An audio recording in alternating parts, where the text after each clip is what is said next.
Indian polity TNPSC previous year question தான் discuss பண்ண போகிறோம். 30/3/2019 அன்னைக்கு டிஎன்பிஎஸ்சியில் கண்டக்ட் பண்ண எக்ஸாமுடைய கொஷின் பேப்பர் தான் இது. கட்சி தாவல் தடை சட்டத்தின் கீழ் பாராளுமன்றம் மற்றும் மாநில சட்டமன்ற உறுப்பினர்கள் எந்த அரசியலமைப்பு திருத்த சட்டத்தின் கீழ் தகுதி நீக்கம் செய்யப்படுகிறார்கள்? ஆன்டி டிஃபெக்ஷன் லாவாக தான் சொல்கிறாங்க. டிஸ்குவாலிஃபிகேஷன் ஆஃப் எம்பி எம்எல்ஏஸ் தான் இது டிஸ்கஸ் பண்ணுறது. 52வது சட்ட திருத்தம். இந்த சட்ட திருத்தம் 1985ஆம் ஆண்டு உருவாக்கப்பட்டது. எக்ஸாமில் அடிக்கடி கேட்குற கேள்வியில் இதுவும் ஒன்று. தமிழ்நாட்டில் தான் ரீசெண்டாக 18 எம்எல்ஏக்களை டிஸ்குவாலிஃபை பண்ணியிருக்காரு ஸ்பீக்கரு. அதை உச்சநீதிமன்றம் உறுதிப்படுத்தியிருக்காங்க. ஸோ 19 பேர் கொரோனா டிஸ்குவாலிஃபை பண்ண சொல்லி மனு கொடுத்தாரு. அதில் ஒருத்தர் அவர் தரப்பு நியாயத்தை சபாநாயகர்கிட்ட சொல்லிட்டாரு. 18 பேர் சொல்லலை, அதனால் அவங்க டிஸ்குவாலிஃபை பண்ணிட்டாங்க.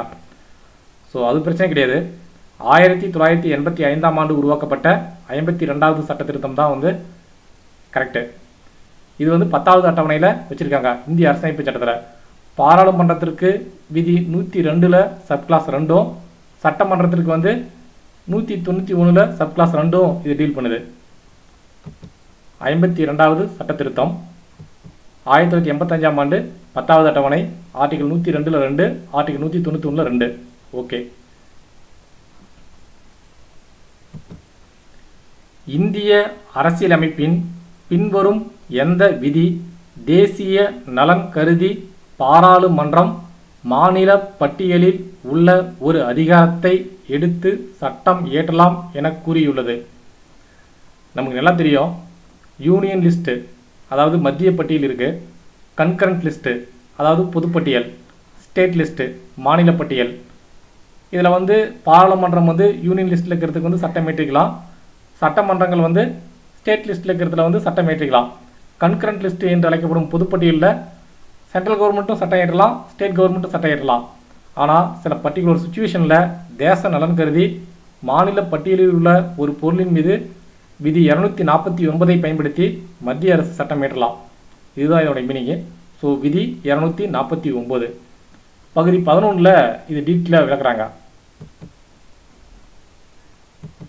பகுதி 11ல் relations between the union and the ஸ்டேட்ஸில் இந்த டாபிக் எல்லாம் வருது. கீழே கொடுக்கப்பட்டுள்ளவைகளில் எது பாராளுமன்றத்தின் நிலைக்குழு கிடையாது? Standing committee. 15க்கும் மேற்பட்ட ஸ்டாண்டிங் கமிட்டி இருக்குது நம்ம பாராளுமன்றத்தில். பொது கணக்கு குழு பிஎஸ்சி என்று அழைக்கப்படும் பப்ளிக் அக்கௌண்ட்ஸ் கமிட்டி, நிதி அமைச்சகத்தின் ஆலோசனை குழு, மதிப்பீட்டு குழு, பொதுத்துறை நிறுவனங்கள் குழு. இதில் தவறானது நிதி அமைச்சகத்தின் ஆலோசனை குழு ஸ்டாண்டிங் கமிட்டி கிடையாது. இந்த பொது கணக்கு குழு, மதிப்பீட்டு குழு, பொதுத்துறை நிறுவனங்கள் குழுலாம் ஸ்டாண்டிங் கமிட்டியில் தான் வருது.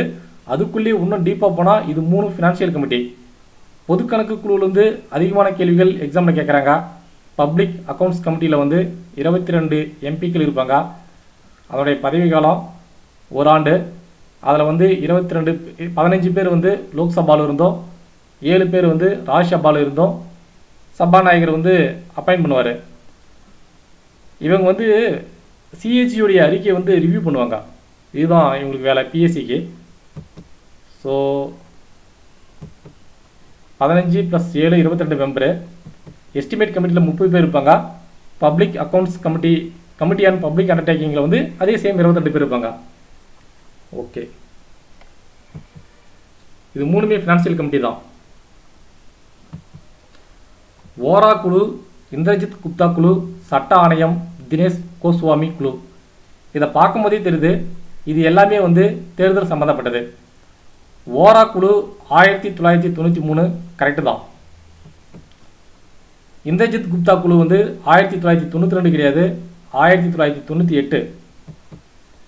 சட்ட ஆணையம் 1999. தினேஷ் கோஸ்வாமி குழு 1990. ஸோ இதிலிருந்து ஏற்கனவே கேள்வி கேட்டிருக்காங்க. இந்திரஜித் குப்தா கமிட்டியோடைய ரிப்போர்ட் என்ன சொல்லுது, லா கமிஷனுடைய report, Dinesh Goswami. Okay, that's all.